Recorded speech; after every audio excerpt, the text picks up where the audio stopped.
नेपालमा अमेरिकाले सक्रियता बढाइरहेका बेला चीनले पनि बढायो सक्रियता। नेपाल नीतिमा नयाँ अवधारणाको विकास गर्दै बिहानै भारतमा 40 यात्रु सवार बस भिरबाट खस्यो, 16 जनाको मृत्यु, अन्य सबै गम्भीर घाइते। युक्रेनको सामरिक महत्त्वको एउटा सहरमा रुसको कब्जा, केही दिनभित्रै पुरै डोनबास कब्जा गर्ने रुसी रक्षा मन्त्रालयको दाबी।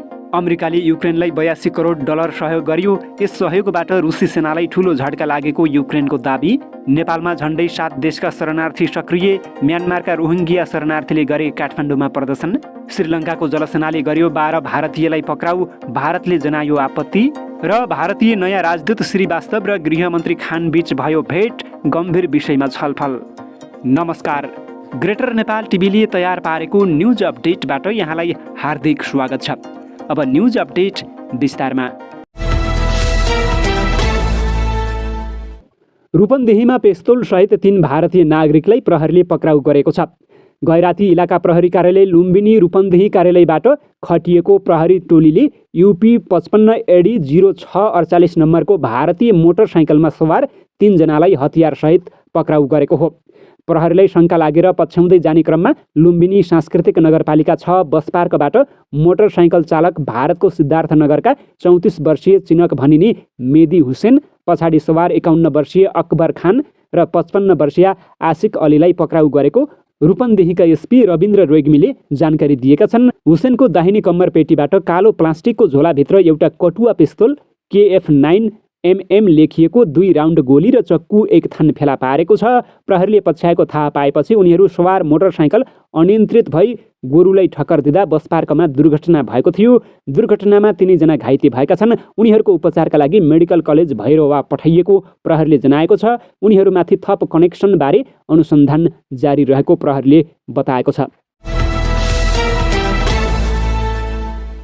नेपालमा MCC पास भएसँगै SPP सम्झौताको विषय समेत उठेपछि चीन सशङ्कित भएको छ। अमेरिकासँग आफ्नो सम्बन्ध चिसिएका बेला नेपालमा अमेरिकी चलखेल बढाएपछि चीन आफ्नो सुरक्षाको विषयलाई लिएर सशङ्कित भएको हो। हालै जर्मनीमा सम्पन्न G7 बैठक र नेटो सम्मेलनले चीनको BRI परियोजना असफल पार्ने र यसको प्रभाव कम गराउन सक्दो भूमिका खेल्ने निर्णय गरेपछि चीन पनि आक्रामक रूपमा अघि बढ्न थालेको हो। अमेरिकाले नेपालसहित दक्षिण एसियाली देशलाई प्राथमिकता दिएर आफूहरूलाई निशाना बनाएको चीनको बुझाइरहेको छ।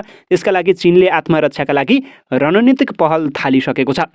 यो रणनीतिमा नेपाल नीतिलाई चीनले उच्च स्थान दिएको छ। यसका लागि चिनिया कम्युनिस्ट पार्टीको विदेश विभागका प्रमुख लिउ जियानचाओले नेपालका राजनीतिक दलका शीर्ष नेता र विदेश मन्त्रीहरूसँग भर्चुअल संवाद गरिरहेका छन्। उनले नेकपा एमालेका अध्यक्ष केपी शर्मा ओली र नेकपा माओवादी केन्द्रका अध्यक्ष पुष्पकमल दाहाल प्रचण्डसँग पहिलो चरणमा वार्ता गरेका हुन्।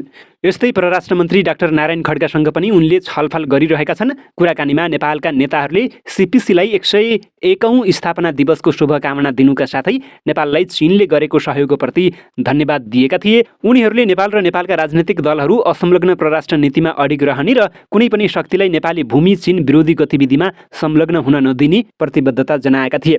उता लिउले नेपाल र चीनको मैत्रीपूर्ण सम्बन्धको चर्चा गरेका थिए। केही समय अघि मात्र सोङताको स्थानमा विभागको नेतृत्व सम्हालेका लिउले नेपालका नेताहरूसँगको छलफल तीव्र बनाएका छन्। लिउको भूमिकालाई कतिपयले नेपालमा सकभर वाम एकता नभए वाम गठबन्धन बनाउन खोजेको रूपमा व्याख्या गरेका छन्। भारत अन्तर्गत हिमाचल प्रदेशको कुल्लुमा एउटा बस खोचमा खस्दा 16 जनाको मृत्यु भएको छ। सोमबार बिहान भएको उक्त दुर्घटनामा मृत्यु हुनेमा विद्यालयका बालबालिका पनि रहेका छन्। कुल्लुका डिप्युटी कमिसनर आशुतोष गर्गले साँझतर्फ जाँदै गरेको उक्त बस बिहान 8:30 बजे जङ्गला गाउँ नजिकै खोचमा खसेको बताएका छन्। बसभित्र कम्तीमा 40 विद्यार्थी सवार रहेको प्राप्त विवरणहरूमा जनाइएको छ।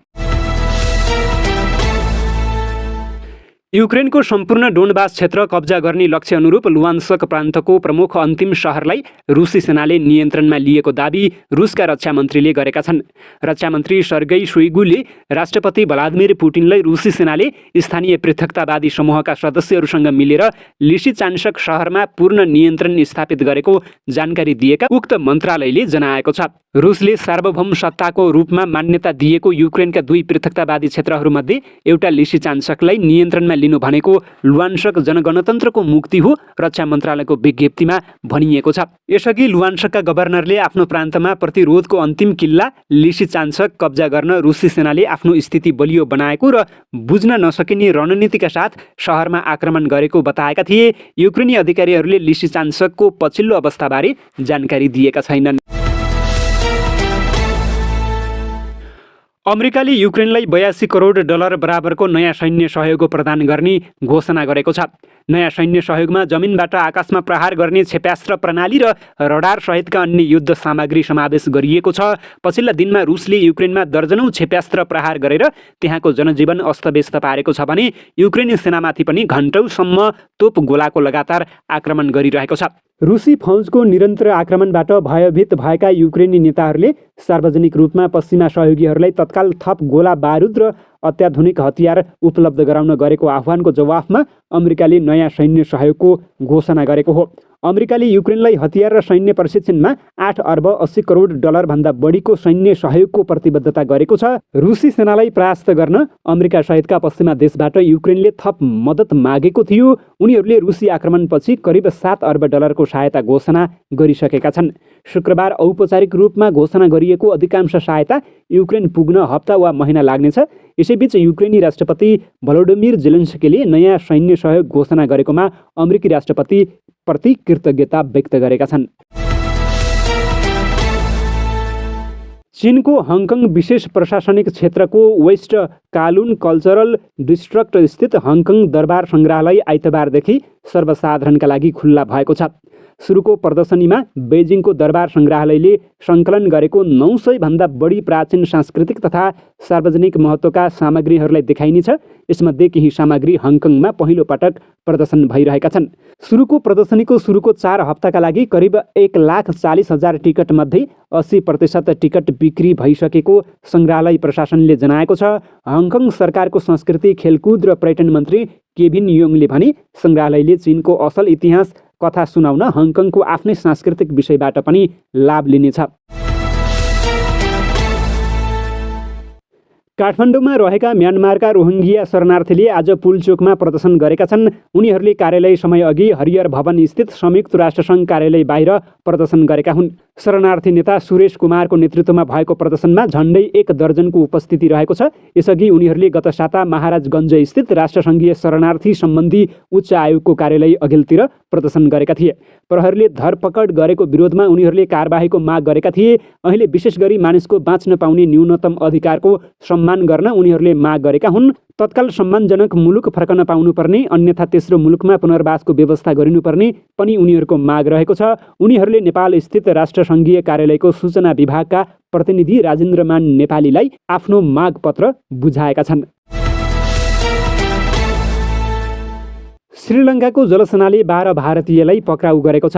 आफ्नो जलक्षेत्रमा माछा मारिरहेको अवस्थामा उनीहरूलाई पक्राउ गरिएको श्रीलङ्काली जलसेनाले बताएको छ। श्रीलङ्काको जाफना स्थित पोइन्ट पेड्रो समुद्री किनाराबाट उनीहरूलाई डुङ्गासहित पक्राउ गरिएको जलसेनाका प्रवक्ता इन्डिका डी सिल्भाले जानकारी दिएका छन्। उत्तरी श्रीलङ्काका बासिन्दाले भारतीय नागरिकहरू माछा मार्न आफ्नो क्षेत्रमा आएको भन्दै चिन्ता व्यक्त गर्दै आएका छन्। यसले आफूहरूको रोजीरोटी खोस्ने उनीहरूको भनाइरहेको छ। यसअघि नै मुलुकको आर्थिक सङ्कटको कारण समस्यामा रहेका उनीहरूलाई यसले थप मार थपिएको उनीहरूको भनाइरहेको छ। भारत र श्रीलङ्काका तामिल समुदायका बीच माछा मार्ने क्षेत्र अधिकारको विषयमा बेला बेलामा विवाद हुँदै आएको छ। र नेपालका लागि भारतीय राजदूत नवीन श्रीवास्तवले गृहमन्त्री बालकृष्ण खानसँग शिष्टाचार भेटघाट गरेका छन्। राजदूत नियुक्त भएर नेपाल आएपछि श्रीवास्तवले गृहमन्त्री खानसँग सोमबार बिहान पहिलो पटक भेट गरेका हुन्। गृह मन्त्रालयमा भएको भेटमा दुई देशबीचको आपसी सम्बन्ध थप सुदृढ गर्न र प्रगाढ बनाउने बारेमा कुराकानी भएको थियो। गृहमन्त्री खानले नेपाल सरकार र भारत सरकारबीच भएको सम्झौता अनुरूप कृषि रासायनिक मल छिटो उपलब्ध गराउनका लागि सहजीकरण गरिदिन आग्रह गरेका छन्। जवाफमा श्रीवास्तवले आफूले पहल कदमी लिने बताएको गृह मन्त्रालय स्रोतले जनाएको छ।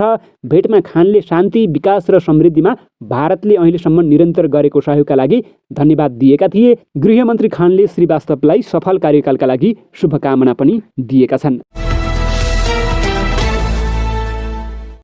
हवस् त, यिनै खबरसँगै ग्रेटर नेपाल टिभीले तयार पारेको न्युज अपडेटको समय सकिएको छ। प्रत्येक पलका ताजा अपडेटको लागि हामी तपाईँको माझमा छौँ। तबसम्मको लागि आज्ञा दिनुहोस्। नमस्कार।